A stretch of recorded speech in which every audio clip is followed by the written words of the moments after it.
이스라엘아 들으라. 내가 오늘 요단을 건너 너보다 강대한 나라들로 들어가서 그것을 차지하리니 그 성읍들은 크고 성벽은 하늘에 닿았으며 크고 많은 백성은 내가 아는 아낙 자손이라. 그에 대한 말을 내가 들었나니 이르기를 누가 아낙 자손을 능히 당하리요 하거니와 오늘 너는 알라. 내 하나님 여호와께서 맹렬한 불과 같이 내 앞에 나아가신즉 여호와께서 그들을 멸하사 내 앞에 엎드러지게 하시리니 여호와께서 내게 말씀하신 것 같이 너는 그들을 쫓아내며 속히 멸할 것이라. 내 하나님 여호와께서 그들을 내 앞에서 쫓아내신 후에 내가 심중에 이르기를 내 공의로움으로 말미암아 여호와께서 나를 이 땅으로 인도하여 들여서 그것을 차지하게 하셨다 하지 말라. 이 민족들이 악함으로 말미암아 여호와께서 그들을 내 앞에서 쫓아내심이니라. 내가 가서 그 땅을 차지함은 내 공의로 말미암음도 아니며 내 마음이 정직함으로 말미암음도 아니요 이 민족들이 악함으로 말미암아 내 하나님 여호와께서 그들을 내 앞에서 쫓아내심이라. 여호와께서 이같이 하심은 내 조상 아브라함과 이삭과 야곱에게 하신 맹세를 이루려 하심이니라. 아멘. 종교학자들이나 인류학자들은 인간이 진화에 의해서 발달해 온 것처럼 이 세상의 모든 문화나 종교나 도덕이나 모든 것들은 진화의 과정을 통해 발전했다, 이렇게 표현을 합니다. 생명도 진화하고 생명만 진화한 것이 아니라 문화도 진화하고 종교도 진화했다는 것이죠. 그래서 이 사람들은 성경을 어떻게 해석하느냐면 구약의 하나님은 무서운 하나님이셨는데 신약의 하나님은 사랑의 하나님으로 나타난 이유가 뭐냐면 그들의 종교관이, 이스라엘 백성들의 종교관이 진화했기 때문에 그렇게 느끼게 된 것이라는 거예요. 이런 식으로 주장을 하는 겁니다. 그러면 이 이스라엘 백성들의 신관이 처음에는 다신관이었는데 그들이 진화해 가는 과정에서 그래 우리가 하나님을 택하자, 그래서 유일신으로 바뀐 것이냐? 결론부터 말씀드리면 아닙니다. 그렇지 않습니다. 성경이 우리에게 보여주는 건 하나님과 또 구원에 대한 부분에 있어서 우리 인간은 상실하고 살았는데, 그 하나님의 형상을 상실하고 살았는데 성령과 말씀을 통해서 그것이 회복되게 된 것이죠. 그러니까 우리가 잃어버렸던 것을 회복하는 역사예요. 그러니까 하나님이 진노의 하나님이 처음의 모습인데 나중엔 사랑의 하나님으로 바뀐 게 아니라 은혜를 은혜로 받아들이고 보니까 하나님은 무섭고 진노의 하나님이 아니라 사랑의 하나님이라는 걸 회복을 통해 깨닫게 되는 것이죠. 시작 로마서에 보면 사람의 마음이 어두워지면서 사람이 하나님의 영광을 버리고 짐승이나 기어다니는 것의 형상에다가 절을 하게 된다고 표현을 합니다. 결국 성경이 분명히 우리에게 말해주는 게 뭐냐면 여호와 하나님에 대한 신앙은 진화에 의해서 발전해 온 것이 아니라 어느 한 시대에 하나님이 특별한 계시에 의해서 나타난 현상이라는 거예요. 그러므로 이 세상에서 우리의 삶은 이제 뭐가 되느냐면 하나님이 우리에게 주신 하나의 기회가 되는 거예요. 찬스가 되는 겁니다. 하나님의 은혜가 내게 은혜가 되기 위해서 내 삶을 반전시키고 우리가 믿음으로 살 수 있는 기회를 주신 거예요. 그게 하나님의 특별한 은혜를 통해서 우리에게 주신 역사라는 겁니다. 자, 오늘 본문 말씀에서 하나님께서는 이스라엘 백성들이 절대로 의롭거나 자격이 있어서 가나안 땅을 정복한 것이 아니다, 그 말씀을 하세요. 비록 이스라엘 백성들도 악하고 교만한 부분이 있지만 하나님께서 이스라엘 백성들을 믿음의 과정으로 들어가게 하시고 기회를 주시면서 가나안 땅을 차지하게 하신다는 거예요. 자, 오늘 이 말씀이 우리에게 어떤 도전을 줄까요? 어떤 도전의 미닝이 이 속에 있을까요? 자, 우선 여러분 1절, 2절을 한번 보십시오. 이스라엘아 들으라. 내가 오늘 요단을 건너 너보다 강대한 나라들로 들어가서 그것을 차지하리니 그 성읍들은 크고 성벽은 하늘에 닿았으며 크고 많은 백성은 내가 아는 아낙 자손이라. 그에 대한 말을 내가 들었나니 이르기를 누가 아낙 자손을 능히 당하리요. 이 본문은 가나안의 그 족속이 얼마나 몰아내기 어려운 족속인지를 설명하는 겁니다. 네가 들어가서 아무리 차지하려고 애를 써도 그 성이 얼마나 높고 성벽이 하늘에 닿았기 때문에 너희들의 힘으로는 절대로 이겨낼 수 없다라는 거예요. 하나님께서 애굽을 초토화시키면서까지 이스라엘 백성을 이끌어내신 이유는 이스라엘 백성들을 단지 가나안 땅에 들어서 단지 우상이나 미신을 버리고 내면적으로만 하나님을 믿는 정도가 아니라 정말 하나님을 믿고 믿음으로 최선을 다해 싸워야 이길 수 있는 전쟁이라는 걸 하나님이 가르쳐 주시는 거예요. 그러니까 믿음으로 내가 사느냐 아니냐, 죽느냐 사느냐, 그 자세를 가지고 하나님을 믿고 나아가는 영적 전쟁이라는 겁니다. 내가 속으로 나 이제 예수 잘 믿어야지, 그렇게 한다고 되는 게 아니고 피나게 믿음으로 싸워야 된다는 거예요.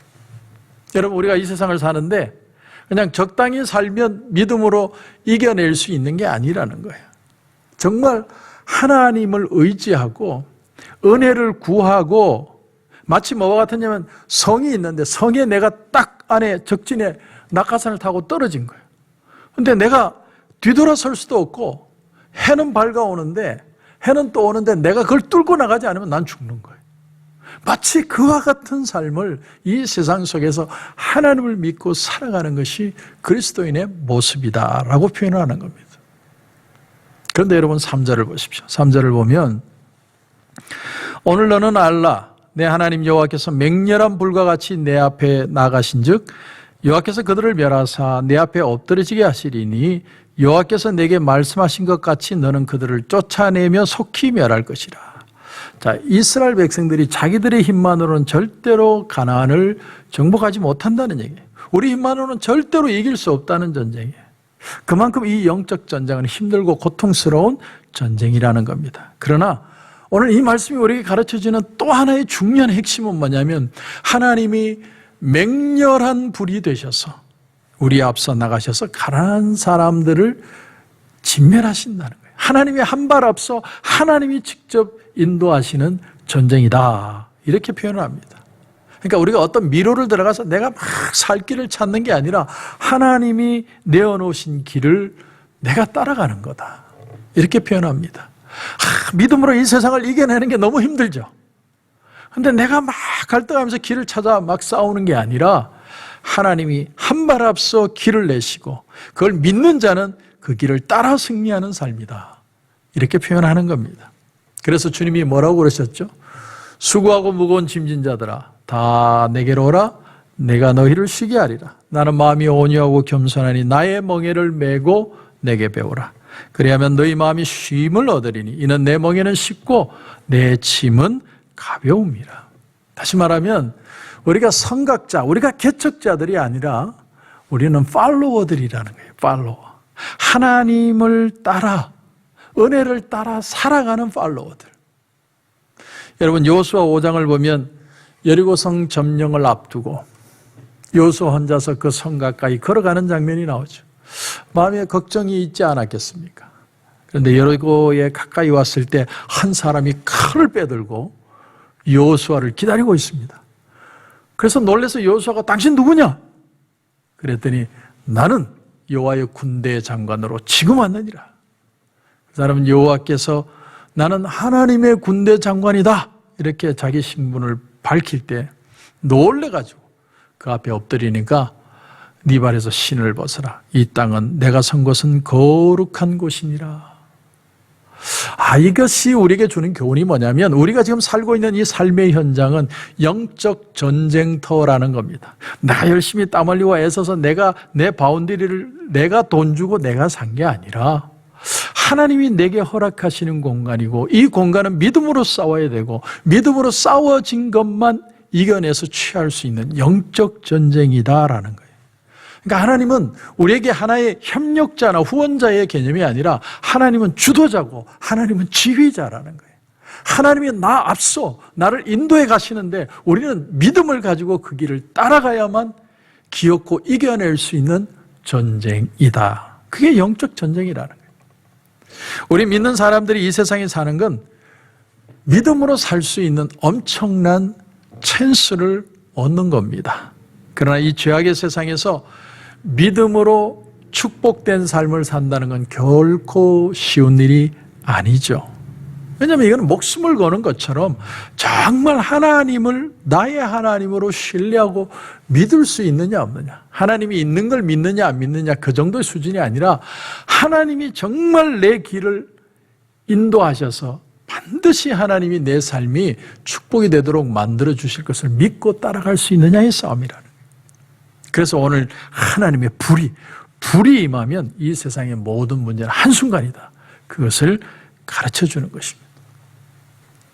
그런데 여기에 덧붙여서 독특한 말씀이 하나가 더 있습니다. 여러분 5절을 보십시오. 5절을 보시면 네가 가서 그 땅을 차지하면 너의 공로로 말미암음도 아니고 너의 마음이 정직함으로 말미암음도 아니요 이 민족들이 악함으로 말미암아 너의 하나님 여호와께서 그들을 내 앞에서 쫓아내심이라. 여호와께서 이같이 하심은 내 조상 아브라함과 이삭과 야곱에게 하신 맹세를 이루려 하심이니라.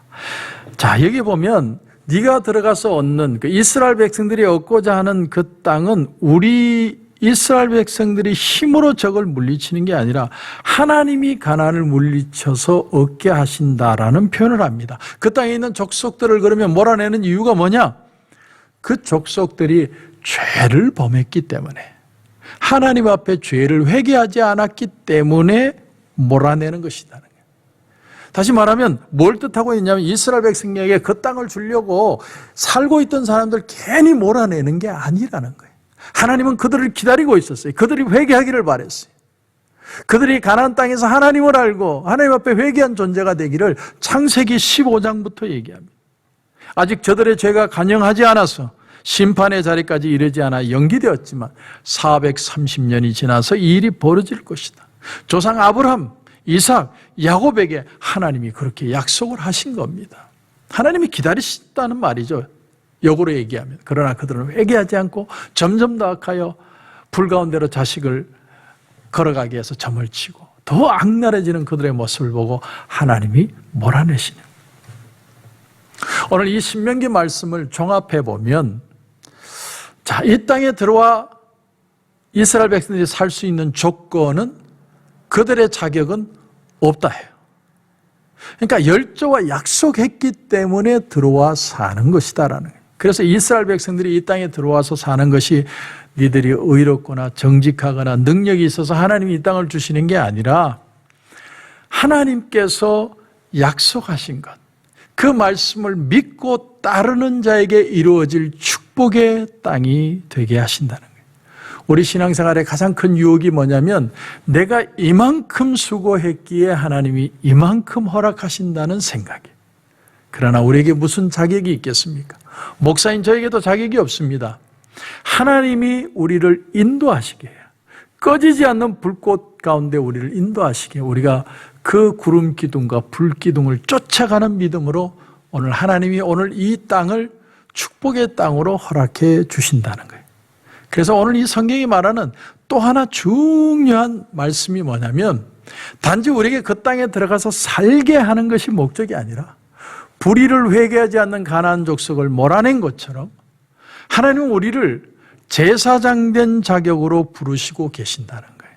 이 땅에 영적 제사장이 되어서 하나님과 세상 사이에 이 세상의 악한 모습 그대로 두지 말고 하나님을 소개하고 하나님을 믿게 하고 하나님의 은혜 앞으로 나오게 하는 그 귀한 책임으로서 오늘 이 땅에 우리를 살게 하고 계신다.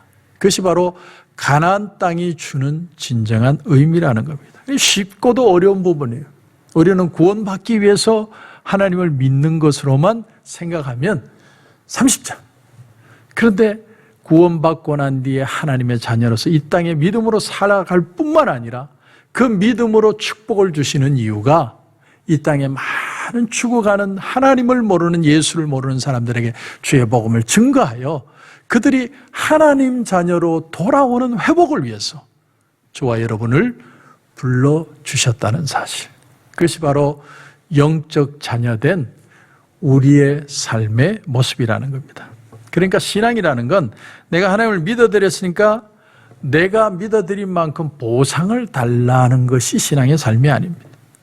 하나님이 우리를 이미 축복하시고 우리를 인도해 가시며 하나님 나라의 자녀로서의 자녀된 책임을 우리에게 요구하시는 거예요. 너희는 영적 제사장이다. 내가 너희를 축복을 못하는 게 아니라 너희를 통해 이 땅에 하나님의 영광을 드러내기 위해서 내가 너를 불렀노라. 그래서 우리가 하나님의 자녀다운 그런 신앙의 삶을 살면 하나님이 우리를 축복의 통로로 사용해 주시는 겁니다. 이것이 바로 영적 가난을 사는 저와 여러분의 삶의 이유입니다. 그런 은혜가 저와 여러분 가운데 깨달아지고 새로운 확신으로 믿음으로 승리하는 하루가 되시길 주님의 이름으로 축원합니다. 기도드리겠습니다. 하나님 은혜를 감사합니다. 이스라엘 백성들에게 가나안 땅을 허락하신 이유는 그들이 그 땅에 들어 잘 먹고 잘 살기 위함도 괜히 가나안 족속을 밀어낸 것도 아니라 그들의 악함을 회개하지 않고 그들이 철저하게 하나님을 떠나 있을 때 하나님 이스라엘 백성들이 잘나서가 아니라 그들을 통해 영적 제사장의 삶을 살기 위해서 그 믿음의 책임자로 불러주셨다는 걸 깨닫게 하심을 감사합니다. 오늘 우리가 하루를 살면서도 코로나 팬데믹으로 많이 마음이 낙심하고 좌절할 때도 있지만 나를 하나님이 영적 제사장으로 불러주시고 귀한 사명자로 세우신다는 그 믿음 안에서 다시 일어나고 믿음으로 승리하며 축복되는 인생을 사는 우리 모두가 되게 하여 주시옵소서. 오늘도 기도하는 가운데 하나님 큰 은혜 주실 줄 믿고 예수님의 이름으로 기도드립니다. 아멘.